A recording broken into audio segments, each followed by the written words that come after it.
1877 is when the federal troops and the Freedmen's Bureau leave the South, and Reconstruction was successfully defeated. In 1880, the majority of members of the Socialist Labor Party had been born in Germany.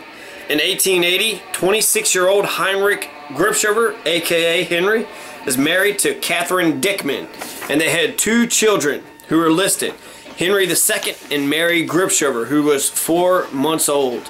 Henry is a Prussian farmer, and Catherine is listed as keeping house. On the same U.S. Census form next door, neighbor farmer lives Uncle Valentine Bills, who was born in Bavaria, Germany. Uncle Valentine Bills is Mary Margaret's uncle, but Lawrence Bills, who is Mary Margaret's father, is nowhere to be found in Sanford Town. The 1880 census showed that 17-year-old Ferdinand wasn't in school, nor was his 14-year-old brother Joseph. In 1880, the Very Reverend Eberhard Brantz, VG, would give Mass in Sanford Town, and several hundred people would gather on the hillside in front of the rectory at the side of the church to witness the elaborate ceremonies. The event was made colorful by the Knights of St. George, who graced the occasion in uniform and with a band. Mark Twain wrote a short story about the awful German language. Since the English language is an analytical language and the German language is a synthetic language, Mark Twain was having difficulty with it. Mark Twain writes, "Surely there is not another language that is so slipshod and systemless, and so slippery and elusive to the grasp. One is washed about it, hither and thither, in the most helpless way. And when at last he thinks he has captured a rule which offers firm ground to take a rest on amid the general rage and turmoil of the 10-part speech, he turns over the page and he reads, 'Let the pupil make careful note of the following exceptions.' And then he runs his eye down and finds out that there are more exceptions to the rule than instances of it. Every noun has a gender, and there's no sense or system in distribution, so the gender of each must be learned separately and by heart, and there's no other way. To do this, one has to have a memory like a memorandum book. In German, a young lady has no sex, while a turnip has. So think what overwrought reverence that shows for the turnip, and what callous disrespect for the girl." Also, if you call someone I guess a pussy or whatever, you say mushi, mushi. Once again, you have the low tone voice or the sh at the end, so mushi, mushi.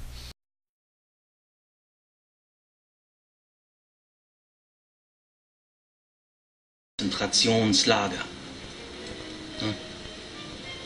Ich war dabei bei der Befreiung von Dachau. Ihr Englisch ist sehr gut, fast perfekt. His English really is very good. You hit the consonants a tad hard though. But next and last, I think, is to fuck off. Like if you're telling someone to fuck off, you say verpiss dich. This is also spelled with a V at the beginning. Verpiss dich. So, verpiss dich. Einzige Ausnahme, er berichtet gern, was er bei seiner deutschen Großmutter gelernt hat. Oh God, I don't know what my favorite thing. Meine Oma ist von einer kleinen Stadt, 2 Stunden weg von Düsseldorf. Und Leo kann nicht nur Deutsch sprechen, er liebt auch Omas Küche. Spätzle mit Wiener Schnitzel. We'll start off with bitch, and it is Schlampe. Schlampe. Schlampe. You have to emphasize the SCH at the beginning of it. Kind of a low tone. So Schlampe. Schlampa. Schlampe. Or pe, yeah.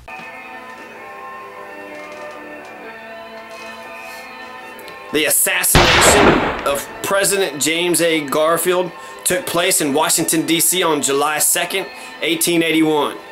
James A. Garfield was shot by Charles J. Guiteau at 7:30 a.m., less than 4 months into Garfield's term as the 20th President of the United States. Garfield died 11 weeks later on September 19, 1881. Then Chester A. Arthur became president. On September 6, 1881, Bernard Gripshover, Barney V, marries Mary Margaret Bills in Sanfordtown. Barney V, or Johann III, got property when he got married. Sharon Gripshover says that he got to live in the house and that the parents and the rest of the siblings all moved out, following a German tradition. After being forced out of Germany and Britain, Johann Most arrived in 1882, and he soon emerged as the leader of the anarchist movement in the United States, and he became the best known anarchist in America. Johann Most argued that the state should be ruled by a collective group of citizens. He believed that before this could happen, that people would have to use violence in order to overthrow the government. In 1882, the racist Kentucky Confederate McCoys started a 6-year war with the Union West Virginian Hatfields. Also in 1882, Catherine Kate Gripshover is born to Henry Gripshover, OG, the first, the barn burner, in August in Sanfordtown, Kenton County, Kentucky. In 1883, B.F. Sanford dies in the town he founded, and it contains his namesake, Sanfordtown. Since 1883 is 14 years after the German Prussians arrived in America, it's very likely that Johann and Catherine and their 7 children would have known B.F. Sanford, who was an author of several books. In 1883, Brooklyn's famous bridge, a century-old American landmark, was designed and built by the visionary German immigrant engineer John Augustus Roebling and his son Washington. On an 1883 land survey map, there's 2 Buchaners, Mrs. E. Buckner and M.R. Buckner, living next to Barney Gripshover, where St. Pius ex-Catholic Church now sits. Other names of Barney Gripshover's neighbors in 1883, 14 years after the OGs landed in the U.S., were John Dudley, John Cahill,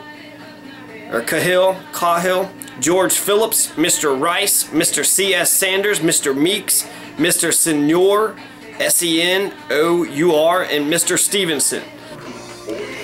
Here's a land map from 1883, so it's over 100 years old. It's Scott's District in Kenton County. It's of Sanfordtown. So you have a lot of cool things actually on here. So you got Sanfordtown, which is located right here. You see the Holy Guardian Angels right there. B.F. Sanford lives right below the Holy Guardian Angels. You got the Sisters of St. Benedict. You got P. Kunkel, St. John's Orphan Asylum. You got St. John's P.O. You got a turnpike road here. There's a lot of tolls. There are toll gate wars because there are toll gates that are put on these turnpikes, and the people didn't like to pay tolls for their roads. Here's Erlanger. There's this map is so detailed. It's even got a tobacco barn. Well, maybe I should be real close up.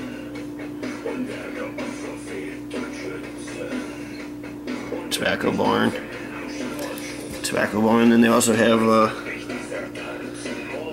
a wood shop on the bottom here. There's a wood shop.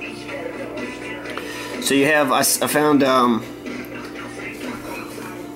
Gripshovers in Rump. I think one of the Gripshovers married a Rump.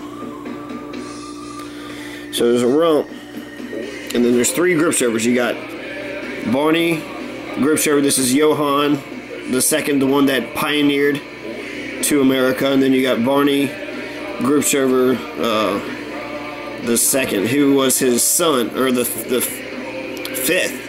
If you count the Barney Gripshover fathers, the 3 Barneys here, this would make Barney Gripshover the 5th, him the 4th, but Johann, he had a first name, Johann Bernard, and Johann sounds more elegant. So this is Johann Bernard, and then this is his son, Bernard Barney V. And Barney V is the one that donated the St. Pius Church, which I believe is right around in this area where it was donated.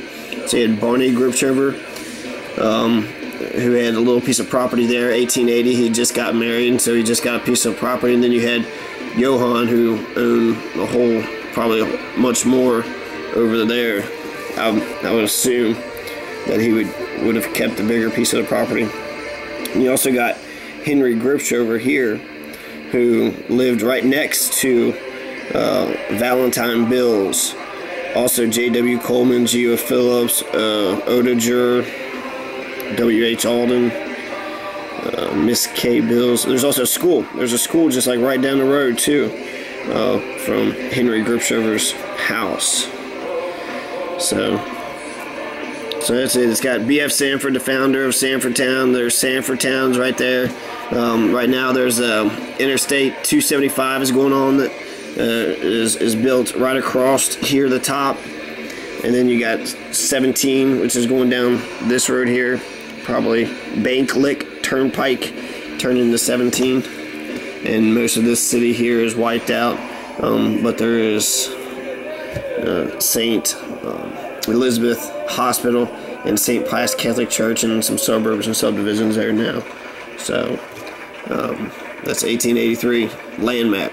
Valentine Bills and Henry Gripshover were probably friends since they were next door neighbors, and also because a Bills Gripshover marriage existed. Valentine's niece was Mary Margaret Bills, and Henry's brother Bernard Gripshover V were married.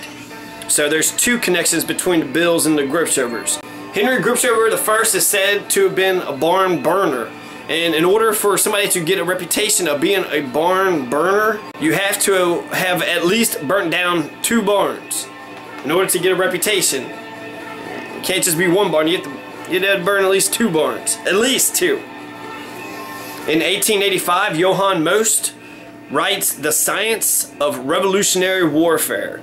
In 1885, New York banker August Belmont moved his horse breeding operation from New York to Kentucky because he bought into the antebellum myth, which allowed the Confederate slave owners to initiate a war and use lots of poor whites from all over Europe as cannon fodder for their lazy and parasitical lifestyle, for their uppity, snobbity lifestyle, for their lazy sit on the back, sitting there. Not recliners, whatever they had back then, or Scarlett O'Hara bucket seats, and make other people work for them. On Tuesday, May 4th, 1886, German labor organizers are involved in the Haymarket riots in Chicago. Johann Most had been corresponding with August spies. On October 28th, 1886, the Statue of Liberty is erected. On November 23rd, 1886, Ferdinand Gripshover marries Elizabeth Frances Hellman in Sanford Town, and then they live on Charter Oak Road in Edgewood, near St. Pius X Catholic Church, where it sits today, for 23 years. Ferdinand and Elizabeth owned their own farm. Elizabeth Frances' parents were Heinrich Hellman. Elizabeth Frances Hellman's parents were Heinrich Hellman, born in 1827 in Baden, Germany, and Mary Hellman, who were both farmers, and she was born in 1830 in Germany. Heinrich, aka Henry Hellman, came to America in 1853, so he would have been a 48er. And they had 4 children: Henry II, Mary, Elizabeth Frances, and Anna. Even though Johann Most went to jail once in 1886 and another time in 1887, Johann Most continued the publication of the Freiheit, which is a German word for freedom in New York. The Freiheit. In late 1887, Central Kentucky Lunatic Asylum was given its own post office, known simply as Asylum, but early the next year the post office name was changed to Lakeland, and it was commonly referred to as Lakeland Hospital or Lakeland Asylum. In November 1887, 8 German anarchists were indicted for the Haymarket bombing. Later, 4 of these men, August Spies, Adolf Fischer, Louis Ling, and George Engel, all Germans, were sentenced to death for the crime. August Spies was born on December 10th, 1855 in a ruined castle converted into a government building on the mountain Landeckerberg in central German state of Hesse. August Spies came to Chicago and he helped organize the protest for the 8-hour work day.